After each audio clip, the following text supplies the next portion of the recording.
कि मैं ये नहीं कहता कि प्यार मत करना, मैं ये नहीं कहता कि प्यार मत करना, जनता दल यूनाइटेड जैसे गद्दारों पर कभी एतबार नहीं करना। मैं बिहार की जनता से ये अपील करना चाहता हूं, बिल के खिलाफ मेरी पार्टी पहले दिन से है, थी और रहेगी। नीतीश कुमार जी कभी सेकुलर नहीं रहे, वो सेकुलरिज्म का चोला ओढ़े रहे।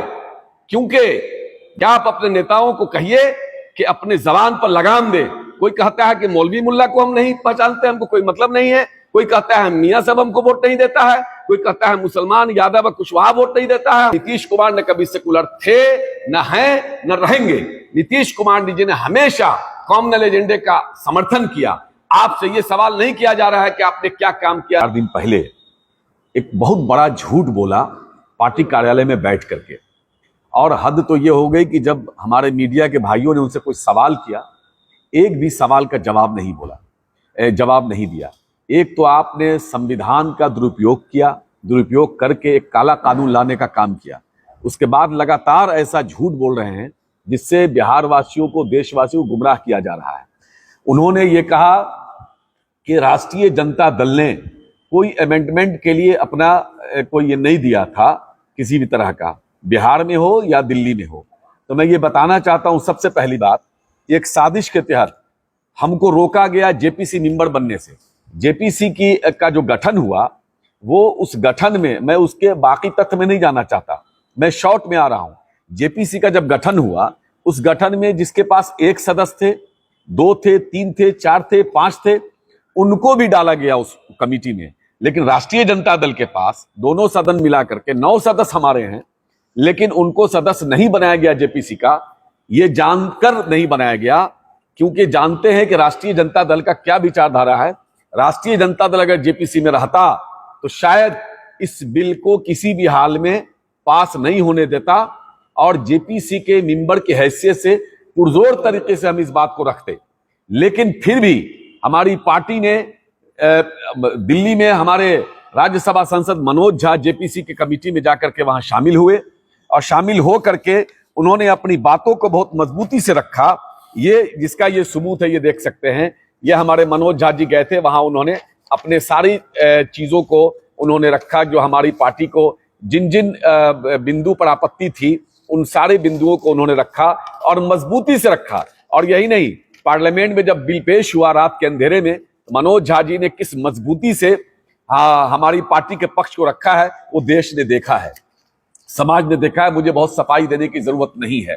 उसके बाद पटना में जब जेपीसी की मीटिंग हुई, तो राष्ट्रीय जनता दल की तरफ से मैं, कारी सोहेब एमएलसी पार्टी की तरफ से मैं यहां शामिल हुआ और अपनी बातों को बहुत ही मजबूती से रखा। जिसका एक तो ये देख लीजिए, मेरा जेपीसी में ये नाम था, मैंने दिया ये कारी सोहेब, ये मेरा नाम है।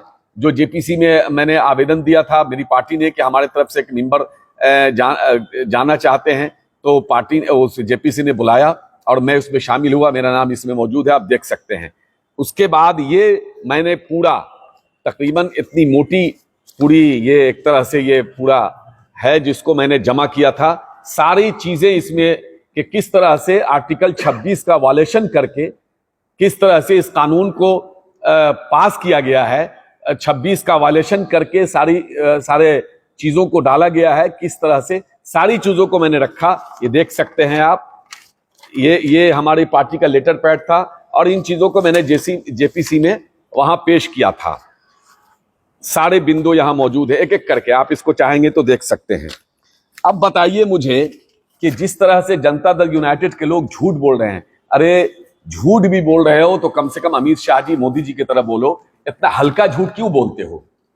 अब आप बताइए मुझे कि इन लोगों ने जो कहा कि मैंने ये चीज दिया और मानी गई बात, वो लेटर दिखाए जदयू कि आपने कब दिया, किसको दिया और माना गया, तो उसका जवाब आपके पास कब आया कि हमने आप इन चीजों को मान लिया है। आप देखिए कि पूरे देश के सभी विपक्षी दल और जिनकी जमीन है, स्टेक होल्डर, पूरे देश के सभी स्टेक होल्डर जो है इस बिल के पूरी तरह से खिलाफ थे, लेकिन जबरदस्ती थोपा गया। मैं जेपीसी में की मीटिंग में मौजूद था, मैंने अपनी बातों को जोरदार तरीके से रखा। यही नहीं, जेपीसी की मीटिंग में जाने से पहले हमारे नेता तेजस्वी यादव जी ने मुझे 3 बार फोन किया कि पार्टी के पक्ष को मजबूती से रखिएगा, मजबूती से रखिएगा। और मैंने रखा, आप जाके पूछ सकते हैं सभी सदस्य से वहां। बल्कि उस जेपीसी की मीटिंग में जदयू का कोई नुमाइंदा, जेपीसी के जो मेंबर हैं वो भी वहां मौजूद नहीं थे, जदयू का कोई नहीं मौजूद था, जो मेंबर है वो भी भागे हुए थे, और ये लोग बात कर रहे हैं लंबी लंबी। मैंने अपनी बातों को मजबूती से रखा, बल्कि आप पता कर सकते हैं उस मीटिंग में जितने भी लोग थे उसमें सबसे ज्यादा मजबूत पक्ष राष्ट्रीय जनता दल ने रखा, और यही वजह है कि काफी हंगामा भी हो गया था। कई माननीय सदस्य खड़े होकर के हमारे राष्ट्रीय जनता दल के पक्ष में खड़े भी हुए और काफी हंगामा हुआ। वहां मीडिया के लोग या जो भी लोग बाहर रहे होंगे उनको पता है, और फिर बाहर निकल करके मैंने मीडिया को भी बयान दिया था। तो इस तरह से ये लोग लगातार झूठ बोल रहे हैं, इसलिए मैं आज समझा कि आपको बुला के मैं बता दूं कि राष्ट्रीय जनता दल में जेपीसी में जाकर के पूरी मजबूती से दिल्ली में मनोज झा जी ने, और राष्ट्रीय जनता दल की तरफ से बिहार में मैंने जाकर के मजबूती से सारी चीजों को रखा था, और इस बिल के खिलाफ मेरी पार्टी पहले दिन से है, थी और रहेगी। अब आ जाइए आप ये समझिए कि ये बार बार कह रहे हैं कि हमने वक्फ, ये जो है जो एक आया है इनका कि वो वक्फ बाय यूजर में मान लिया गया है। कहां मान लिया गया बात, ये तो और खतरनाक बना दिया गया है। मैं आपकी जानकारी के लिए बता दूं, वक्फ बाय यूजर में इन्होंने कहा कि जिस पर विवाद होगा वो कोर्ट में जाएंगे, उस पर वक्फ बाय यूजर लागू नहीं होता है। अब बताइए कि तकरीबन बिहार में कम से कम, मिनिमम की बात कर रहा हूं, 45 से 50 हजार कब्रिस्तान हैं, जिसमें से मात्र 9,000 कब्रिस्तान की घेराबंदी हुई है। उसमें 9,000 में से भी सिर्फ 862 कब्रिस्तान ही रजिस्टर हो सके हैं। 113 साल में आपने सिर्फ 862 कब्रिस्तान रजिस्टर्ड किया है, जबकि सारे लोग, समाज के लोग, अधिकारी लोग, सब लोग इतना बड़े पैमाने पर लगे तब। अब बताइए कि ये 6 महीने में या साल भर में जो इनका कब्रिस्तान घेराबंदी हो चुका है, क्या वो रजिस्टर्ड हो जाएगा?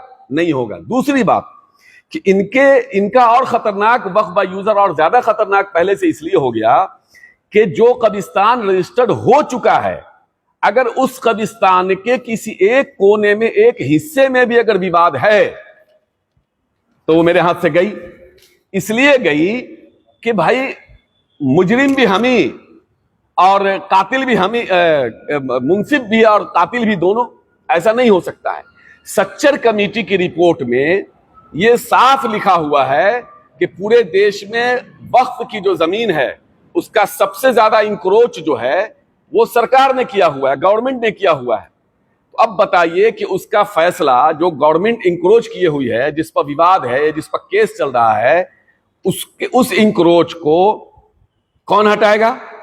डीएम या डीएम के ऊपर के अधिकारी निर्णय करेंगे। अब वो खुद कब्जा किए हुए हैं और वो खुद कहेंगे कि हमने गलत कब्जा किया, वो मैं छोड़ रहा हूं। इतने सालों से जो सरकार उसको नहीं छोड़ा सकी, उसका इंसाफ नहीं दे सकी, उसका फैसला नहीं दे सकी, ट्रिब्यूनल को आपने पूरी तरह से खत्म ही कर दिया है। तो ये सरासर नाइंसाफी है, ये झूठ है, ये आईवॉश किया जा रहा है कि हमने इस कानून को बदलवा दिया और ये किया और वो किया, बल्कि वक्फ बाय यूजर और ज्यादा खतरनाक हो गया है।